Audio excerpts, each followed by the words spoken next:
Good morning and welcome to Shamanic Sundays. Hey, Dad. Hey, good morning to you and everybody.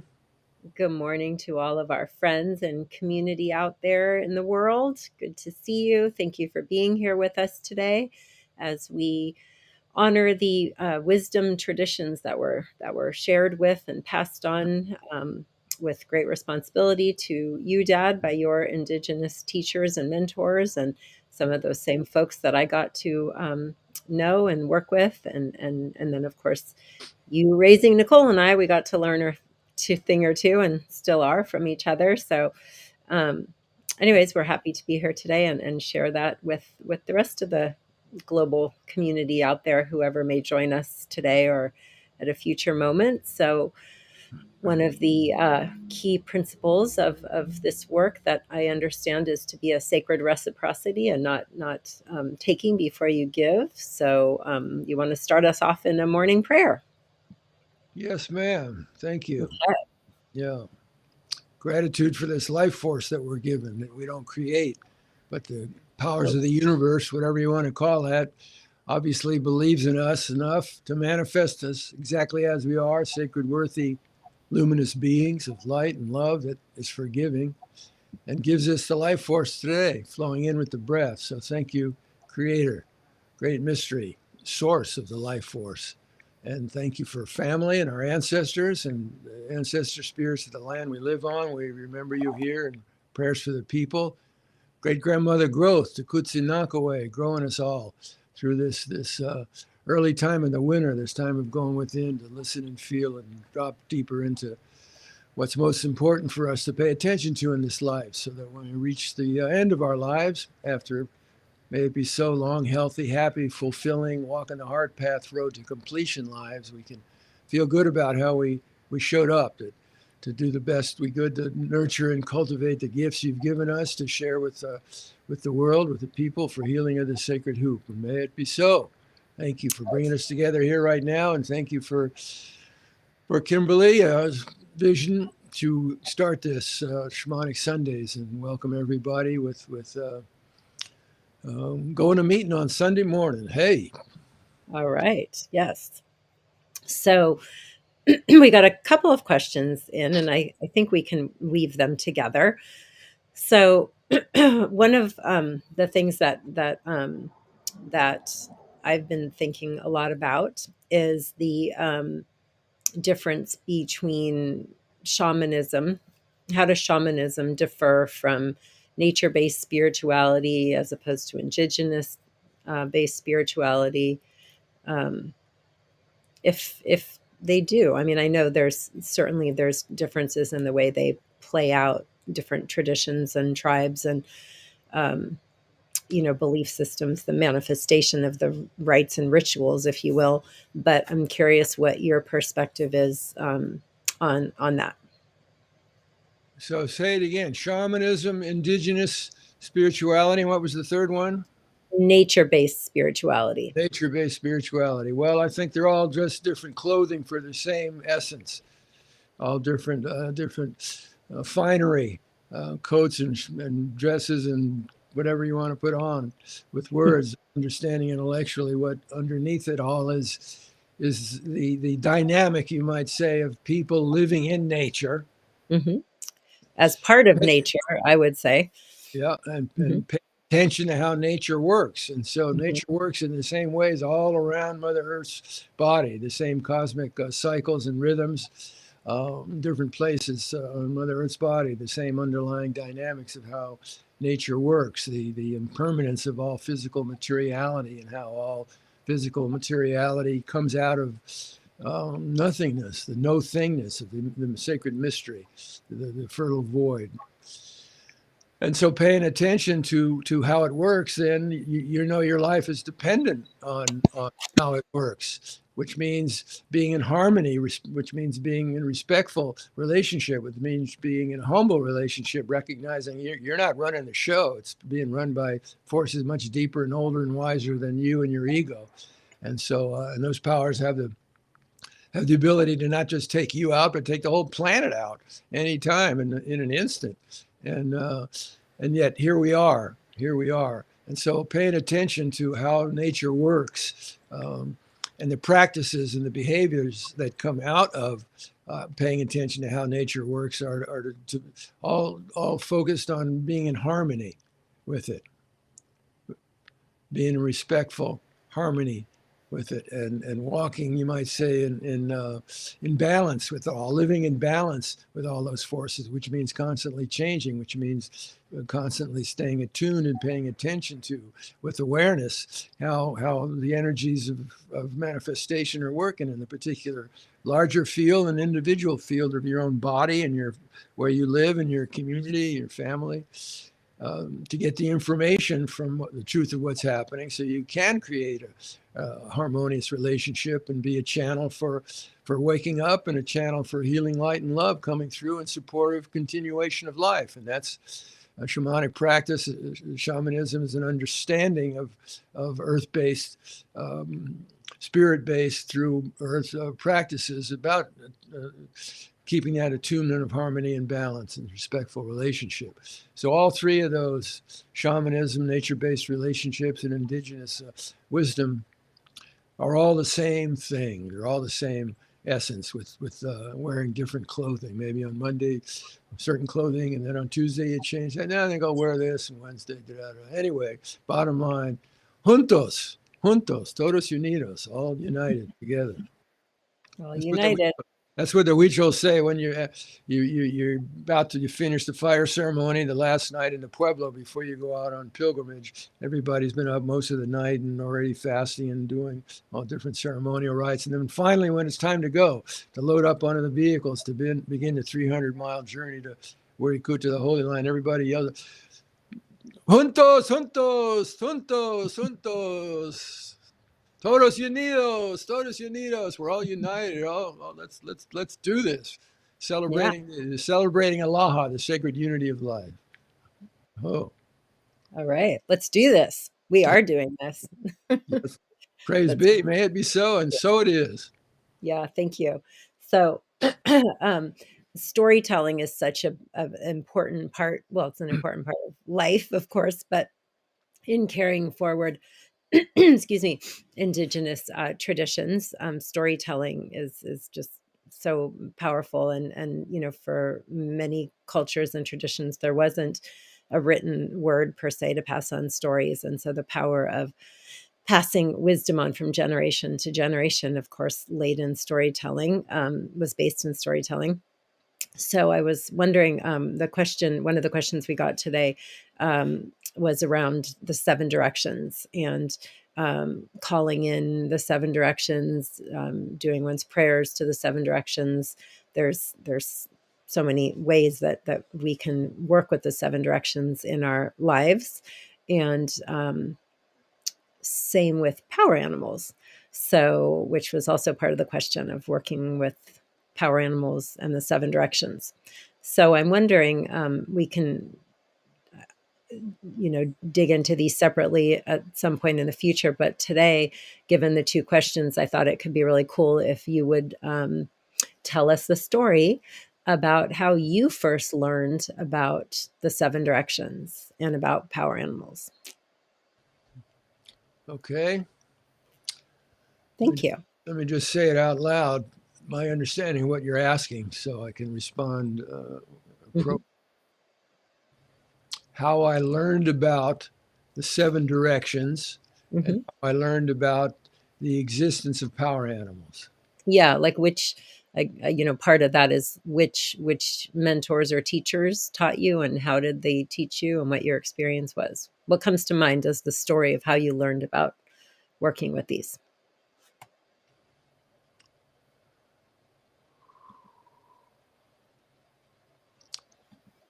Well, what comes up initially was my first native teacher, indigenous teacher, a man named Jim St. Martin, who was an art teacher at the junior college in Marin, where I was living at the time. I guess this was maybe 1971. And I just started a year earlier a drug treatment program with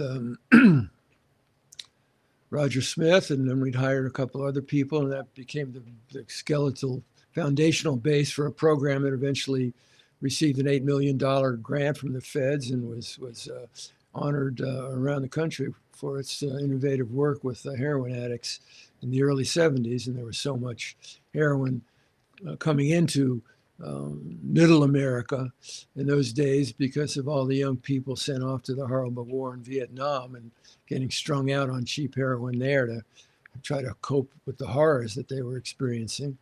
And then coming back to the United States, now they were addicted, and so they couldn't get cheap, easy heroin here, and so I had to resort to crime to do it, and it led to all kinds of problems. And so the drug program that I helped start in 1970 was to address those problems. Out of that came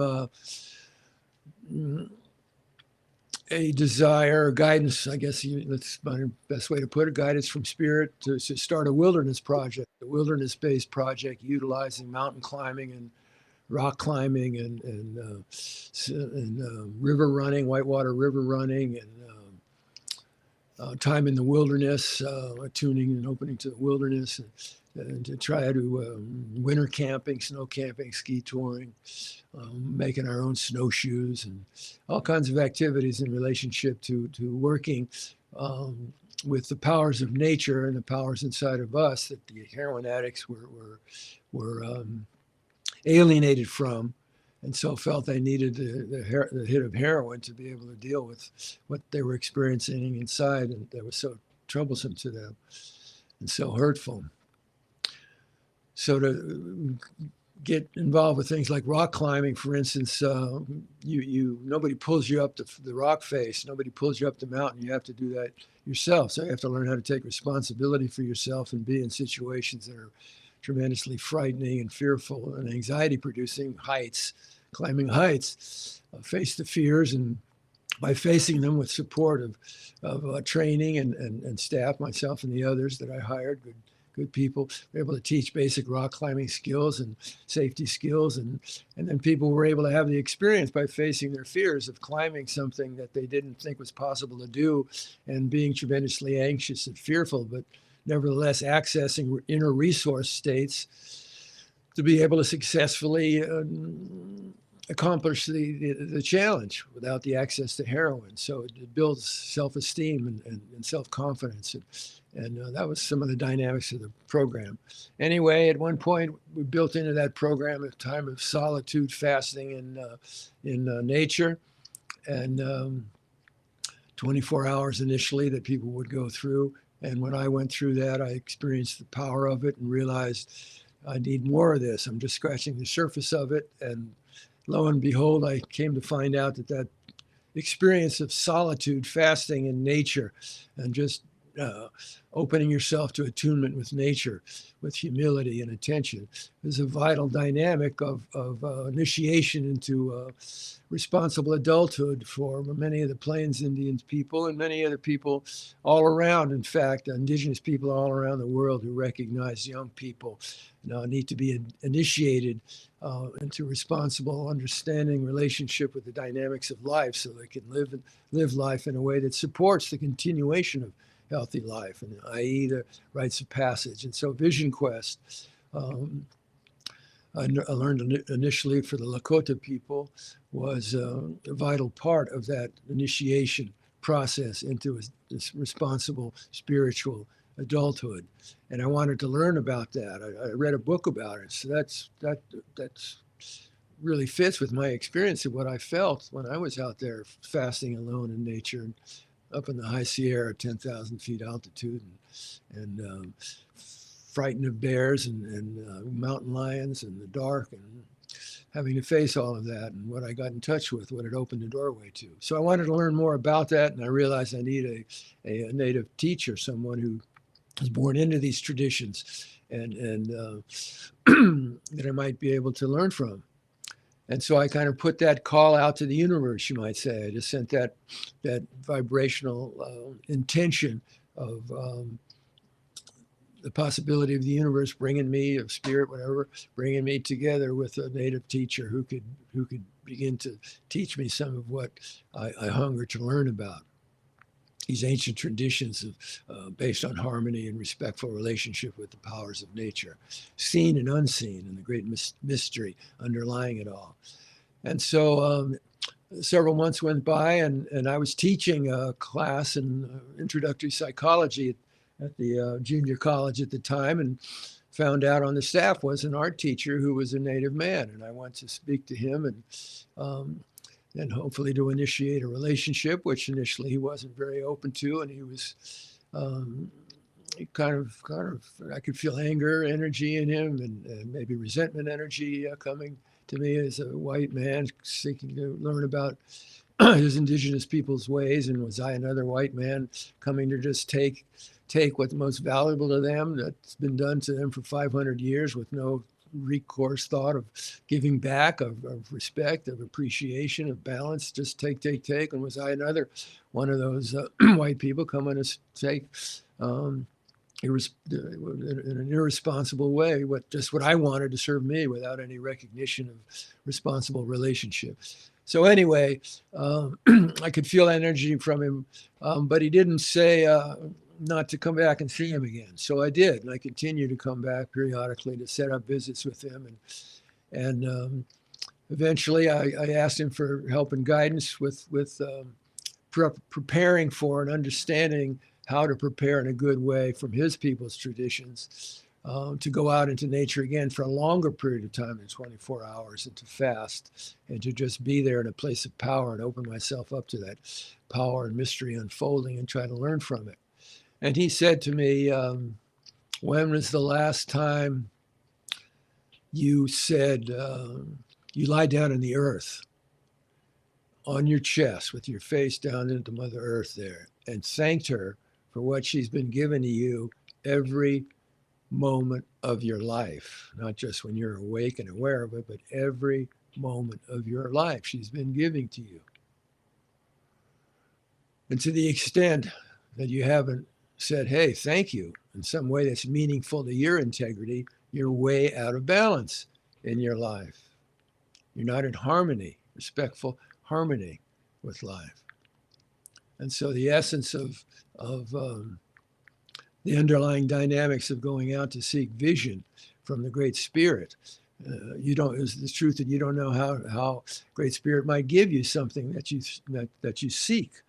Of course, you'll be tested first to see how sincere you are in what you say you want. And if you're willing to be patient over time with faith and trust as all your fears and anxieties are triggered, and you get to explore what do you have faith and trust in, if anything, and you get to explore that. So in this questing experience, there's always help coming to you 24/7 from Mother Earth, from above powers, and from each direction, east, south, west, and north that you face. There's power, energy, help, teachings, medicine being given to you 24/7. Those are the 7 directions. The 7th direction is the power in the center, from which all the it's like the cosmic seed of the Big Bang. Everything that exists on the material plane in the universe comes birthed out of that initial cosmic seed. It just spread out and grow, and it's still growing, and its growth is expanding. The physicists tell us that the expansion of the universe is accelerating. The space of the universe is accelerating. So when you go out on your quest, you should come back exhausted. Why? Because you've spent your whole time out there going each of those 7 directions and opening to its power, and in a way that's meaningful to you and your integrity, saying thank you, not taking, but giving back in some way to each of those 7 directions. And that's what you do to try to address that imbalance of, I don't know how old I was at the first quest. Well, I can figure it out. This March, 2 months from now, I'll be going out on my 50th quest. And so I started in my mid-20s, since I'm going to be 79 here in a couple of weeks. Something like that. My math's not the greatest, but something like that. It's been a while. And he said, maybe if you continue this way in your life, you don't just, not on quest, but you bring home what the assignments you get from the vision quest. Similar as assignments you get from doing psychedelic medicine work in a responsible way. You get homework, you get assignments to integrate into your life. And if you integrate them into your life, you honor those teachings, then you're given more. And if you don't, then the pipes are just clogged up. And you're cutting yourself off from that always potential access to the wisdom, creative power, intelligence of the universe. It's always available to us. And so the quest and the teachings, or my introduction to the existence of these seven powers, was through Brother Jim St. Martin. And I don't know if you're still with us or in the spirit world, but wherever you may be, thank you for your sharing. Eventually, Jim said to me, if you want to go deeper into understanding these ways, including the fact that in the truth of sacred unity with Great Spirit, with the infinite wisdom power of the universe, in which we're all interwoven in us, you have helpers available to you from that spirit world.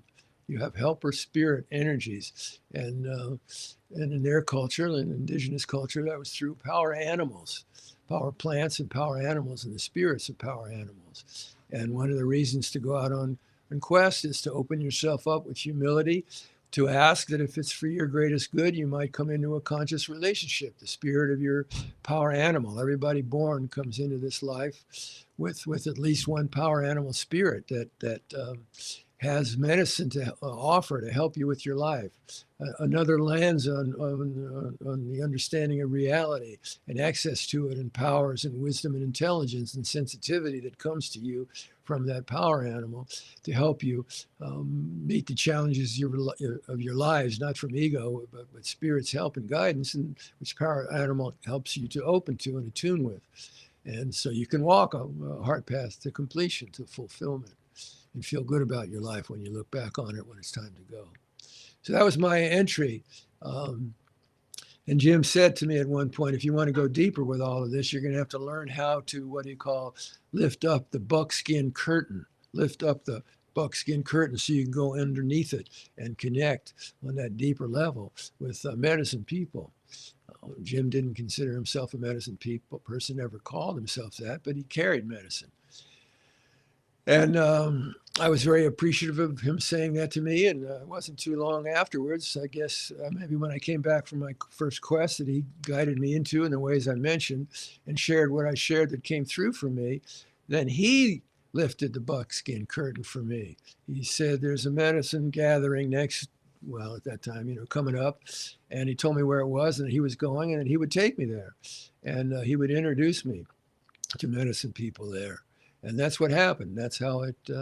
That's the story of how I came into my initial relationship with the seven directions, and then on these 50 years of quests and in the medicine journeys and pilgrimages over the years, here in Turtle Island and other places around the world, came into a deeper, ongoing appreciation of the powers and medicines and ways of working of each of these seven directions, and deeper intimacy to where I connect with the spirit of my power animals every day with gratitude and prayers for their people and their families, and keeping that attunement channel open so I can call on them and receive their help and guidance for doing exactly what I'm doing right now, opening, surrendering to spirit, and letting spirit speak through me in response to the questions, so that it's not my show, it's spirit's show. I'm just being a mouth for spirit, bringing through what it wants to bring through me, hopefully in alignment with what serves fullest blossoming and greatest good for everyone listening, and helping us to join our hearts and minds and spirits to attunement to the truth of polishing up our stardust to be able to shine out and live from the love that we are, for healing the sacred who. Oh, Brios. Thank you. Thank you to Yeah. Jim. Thank you to Jim, too, for that. um, so, always wanting to be cognizant of the time and folks joining us here. So, rather than get into depth today about the seven directions, maybe we'll save that for next week. But could you just first, two-part question here as we jump into our visualization. Could you first tell us one word? I'll say each direction, and you just say one word that comes to mind. Okay. And then could you take us on a visualization of connecting with whatever direction or directions feels the most resonant and important, powerful, helpful to each of us here today? Yes, ma'am. Yes, Okay, cool. All right. So I have to not say the word that it's funny because in my prayers, I have such phrases that I use with each direction. So I just have to literally say east, illumination, south, faith, west, introspection, north, sabiduría, wisdom, above. fantastic beauty and power. That was more than one word. I've always had trouble coloring just inside the lines. I'm a troublemaker. What can I say? And below, Growth, within, mystery, center, the center. mystery. Okay. All right. Now, could you lead us on a visualization about connecting with whichever of those directions and words resonates most with us today? The word mystery just jumps into my awareness like a wave coming up from below.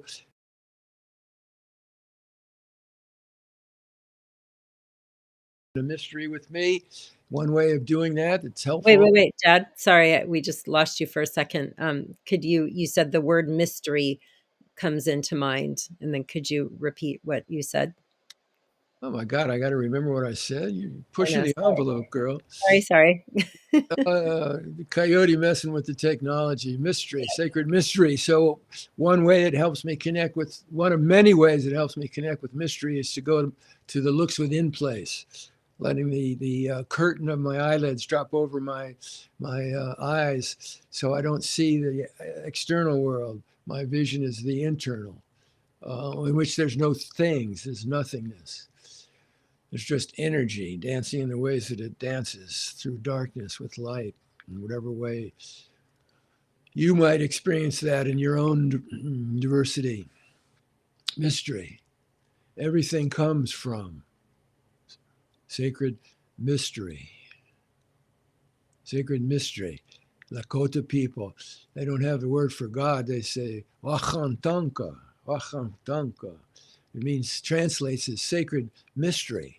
That at the center of all manifestation, at the center and within all, is sacred mystery, the creative wisdom, power, intelligence of the universe that we live in and that lives in us.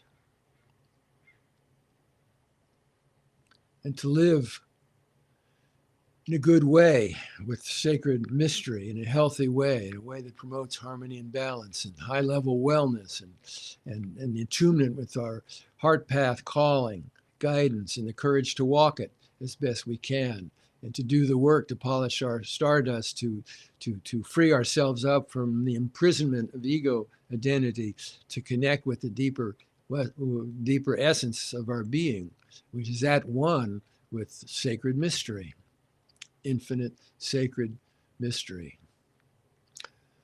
There's a saying from an ancient Taoist wisdom tradition in China that speaks to this mystery.